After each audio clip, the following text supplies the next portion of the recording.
Baik, kemudian Allah sebutkan sifat yang ke-5. Walladzina hum li amanatihim wa ahdihim ra'un.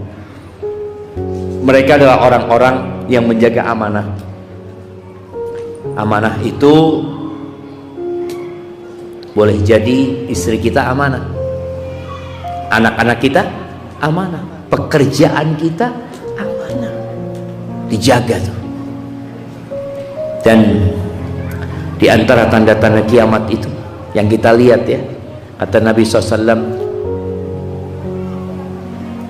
yu'tamanu fihil kha'in wa yukhawwanu fihil amin. Akan datang satu masa di mana pengkhianat dikasih amanah.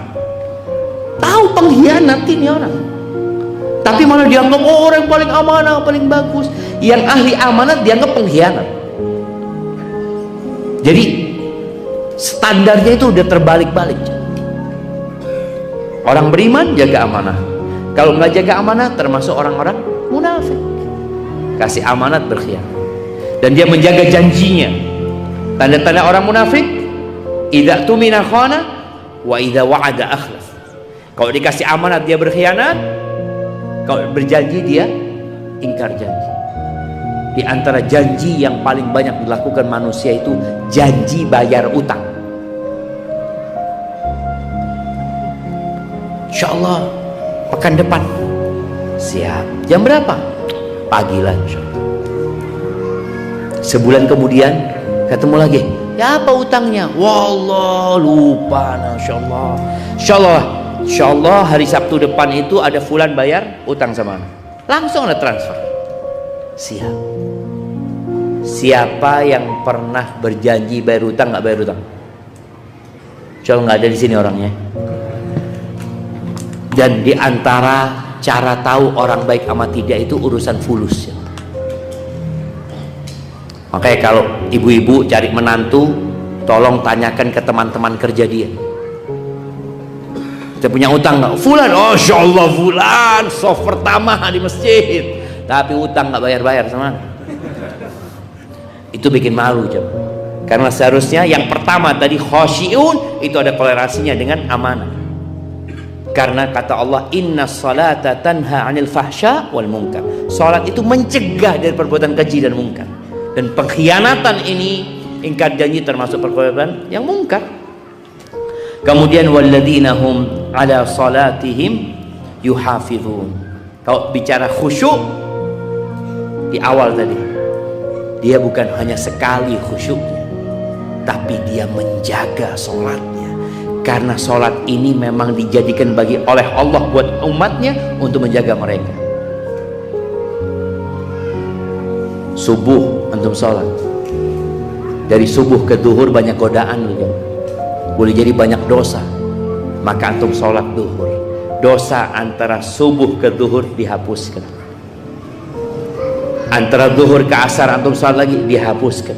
Sholat yang 5 waktu itu kafaratun lima bainahunna, itu sebagai penghapus dosa di antara sholat itu. Makanya orang beriman ini bukan hanya sholat sekali, bukan hanya khusyuk sekali, tapi dia menjaga sholatnya untuk tetap khusyuk. Sebagian kita dulu pernah khusyuk. Iya Ustaz, waktu ana dikasih ujian sama Allah itu subhanallah, ana bisa khusyuk. Tapi sekarang dikasih nikmat sama Allah sering hilang khusyuknya. Maka tolong dijaga sholatnya. Kalau itu dilakukan selesai sudah. Ada jaminan dari Allah Azza wa Jal. Allah mengatakan ulaika humul warithun, mereka itulah orang-orang yang akan mewarisi. Apa yang akan mereka warisi? Alladzina yarithunal firdaus hum fiha khalidun, yakni yang akan mewarisi surga Firdaus dan mereka kekal di dalamnya. Kok bisa mewarisi? Siapa yang tahu jawabannya? Kenapa disebut mereka mewarisi? Antum ini kalau masuk surga, antum ambil warisannya orang, dapat warisan. Nah, bagian. Jadi surga dan neraka ini cukup untuk semua manusia. Semua penduduk bumi ini punya tempat di surga dan punya tempat di neraka. Ketika orang-orang kafir tempat di surganya kan habis, dia masuk neraka.